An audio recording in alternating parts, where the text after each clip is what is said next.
મોક્ષ. લેખક હરીન્દ્ર દવે. ચેપ્ટર 4. દૂર દૂરના પ્રદેશમાંથી કોઈનો અવાજ આવતો હતો. શબ્દો અસ્પષ્ટ હતા. વાતાવરણ ધૂંધળું હતું. દ્રષ્ટિથી અને કાનથી કંઈ જોવાતું અને સંભળાતું ન હતું. એની આંખો ખોલી શકતી ન હતી.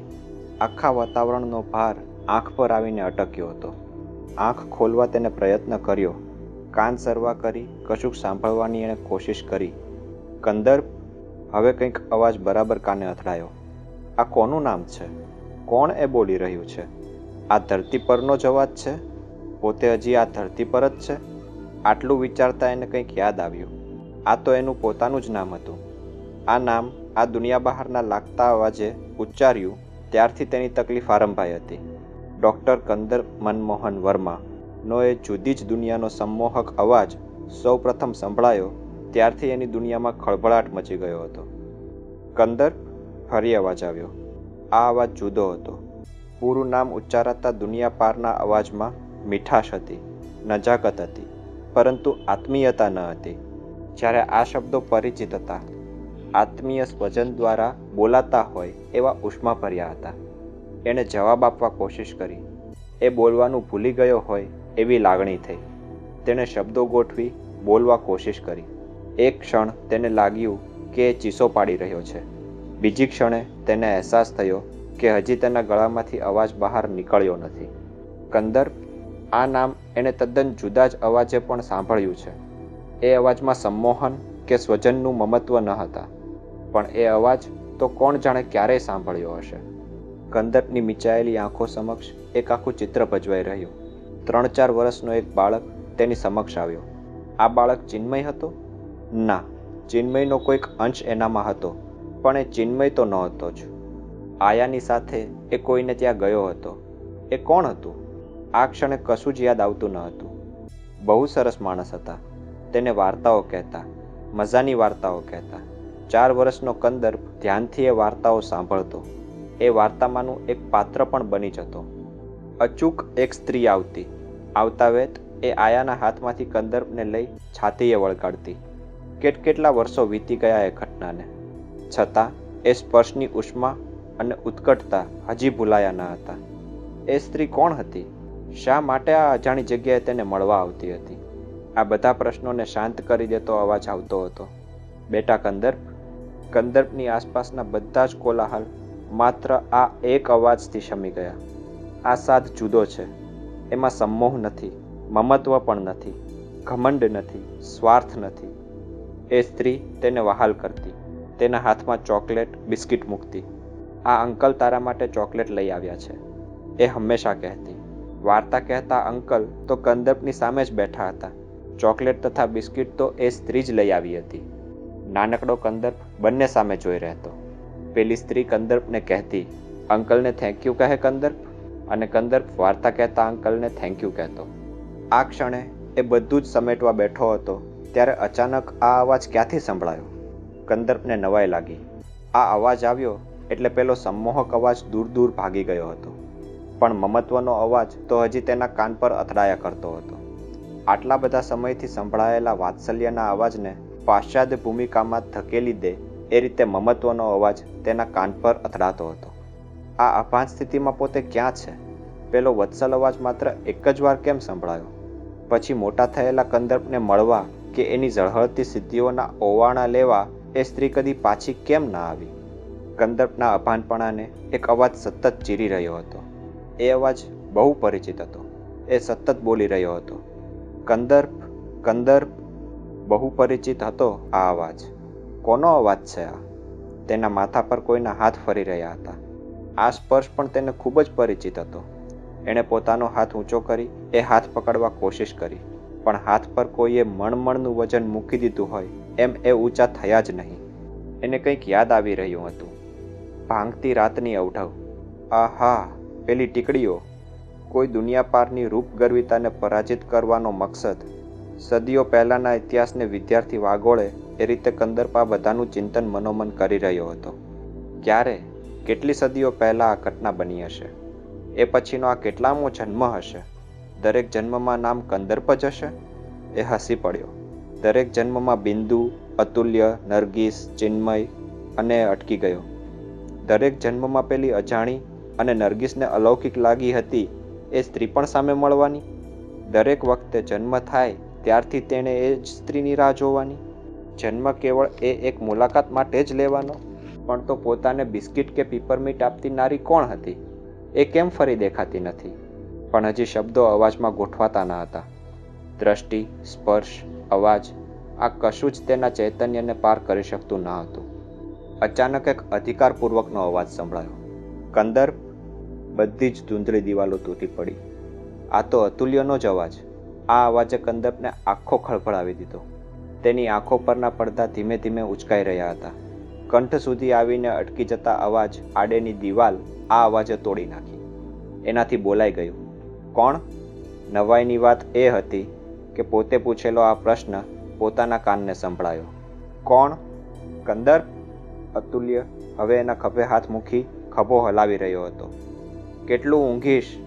બધાને ખોટી ચિંતા કરાવે છે. ચાલ બેઠો થા.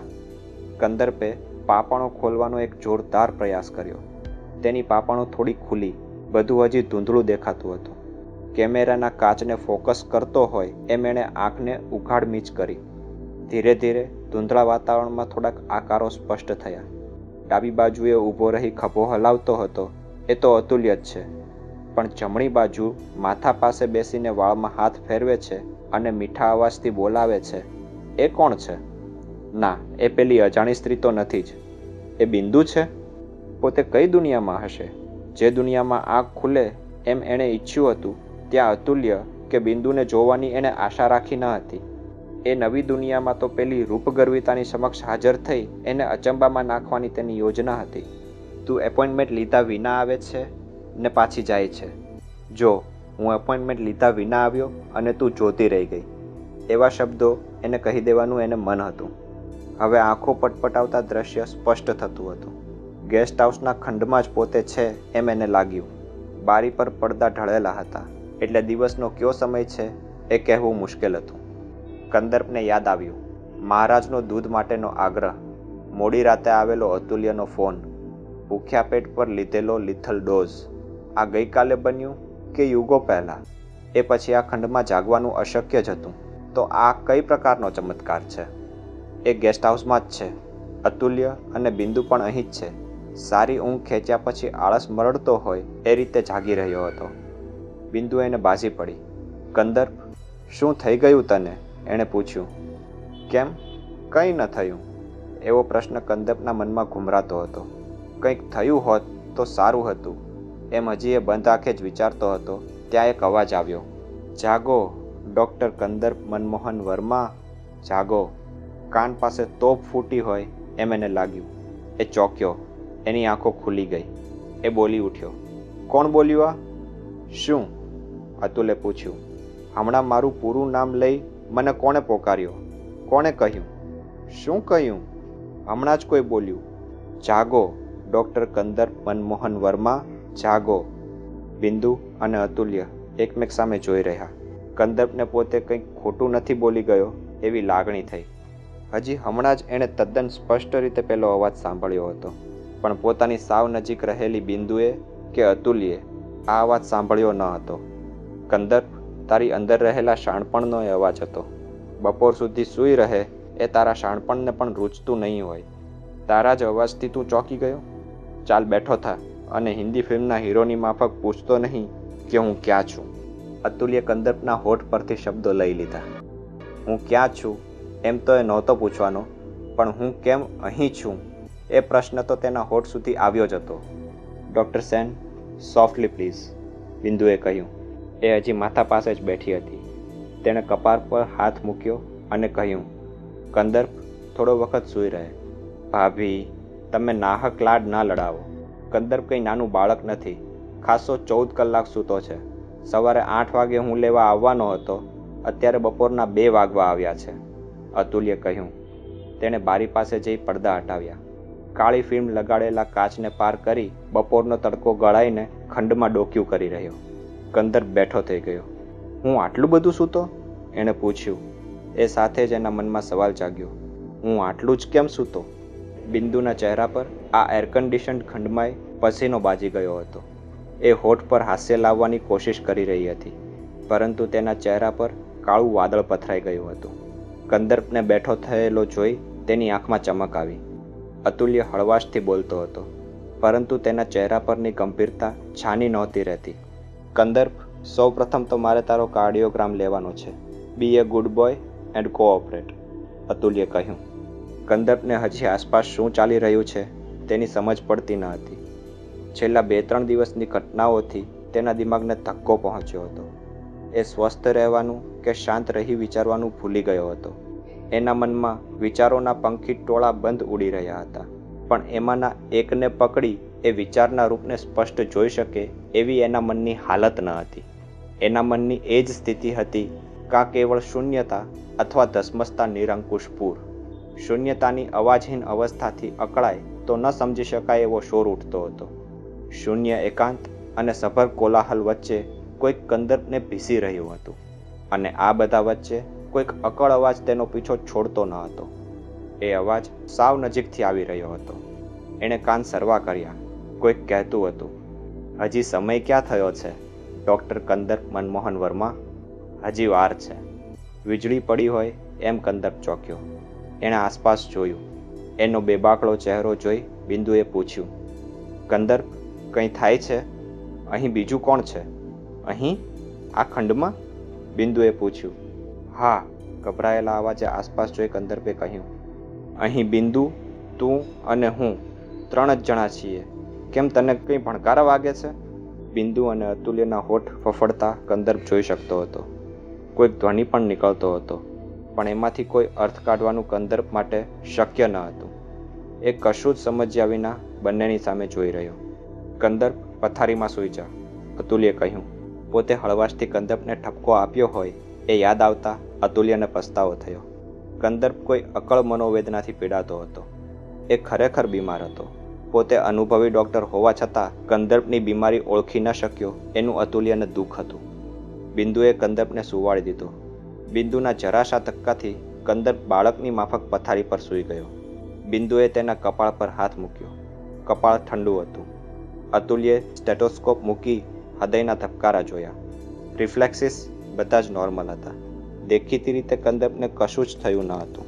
છતાં કંદર્પની સ્થિતિમાં અતુલ્યને કંઈક ગમ પડવા માંડી હતી. એણે કાર્ડિયોગ્રામનું પોર્ટેબલ મશીન કાઢ્યું. અતુલ્ય, શા માટે સ્ટ્રીપ બગાડે છે? એમાં કશું જ આવવાનું નથી. હું પણ ડૉક્ટર છું. હું જાણું છું કે મને શું થયું છે. શું થયું છે તને? અતુલ્યે પૂછ્યું. કંદર્પ મૂંઝાઈ ગયો. ક્યારેક એને અતુલ્યના શબ્દો સંભળાતા હતા, ક્યારેક એ શબ્દો સમજાતા જ ન હતા, ક્યારેક એને કોઈ એવા શબ્દો સંભળાતા હતા જે ક્યાંય બોલાતા ન હતા. તેના મનના આકાશમાં ઉડાઉડ કરતા પંખીઓને એ કાબૂમાં રાખી શકતો ન હતો. શું થયું છે એ જાણવા છતાં અતુલ્યને કહેવાની તાકાત તેનામાં રહી ન હતી. તને શું થાય છે કંદર્પ? બિંદુએ તેના માથા પર હળવાશથી હાથ ફેરવીને પૂછ્યું. અસહાય બાળક માતા સામે જોઈ અકારણ હશે એવું ફિક્કું સ્મિત તેના ચહેરા પર આવ્યું.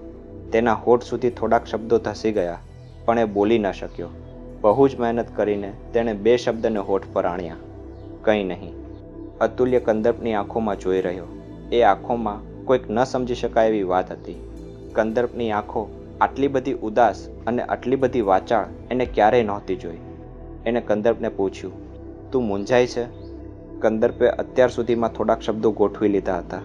તેણે કહ્યું, થાકી ગયો છું, માત્ર થાકી ગયો છું. 2 દિવસ આરામ કરવાથી મારો થાક ઉતરવાને બદલે અનેક ગણો થઈ ગયો છે. સોરી બિંદુ, તને મેં ગભરાવી મારી. માત્ર થાકનો સિન્ડ્રોમ છે.